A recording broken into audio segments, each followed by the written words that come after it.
Her her Mahadev. Make your self stronger then your excuse. Day వచ్చేసి 34 cut చేసేసినాం. Warm water తాగినాం. మళ్ళీ shoes వేసుకొని ready అయ్యి కేబీఆర్కి వెళ్ళిపోయినా. జాగింగే చేసిన టోటల్ 4 కిలోమీటర్స్. దాని తర్వాత స్పాట్కి వచ్చేసి జంపింగ్ జాక్స్ ఒక 50 to 100.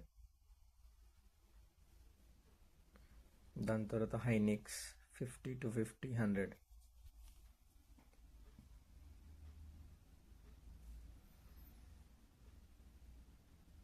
స్కిప్పింగ్ ఒక 250 to 250, 500. మళ్ళీ ఆర్మ్స్ పుషప్ చేసిన అదొక 15, 30 చేసిన. డే బై డే ఇంక్రీజ్ చేయాలి అది కూడా, ఎందుకంటే ఒక పంచ్ కొడితే ముంగటోడు కింద పడి సావాలంతే. దాని తర్వాత ఇంటికి వచ్చి ఫ్రెష్ అప్ అయ్యి పూజకి రెడీ అయిపోయినా. పూజ అయిపోయింది, డ్రెస్ వేసుకున్నా, సీదా ఆఫీస్కి వెళ్ళిపోయినా. Her her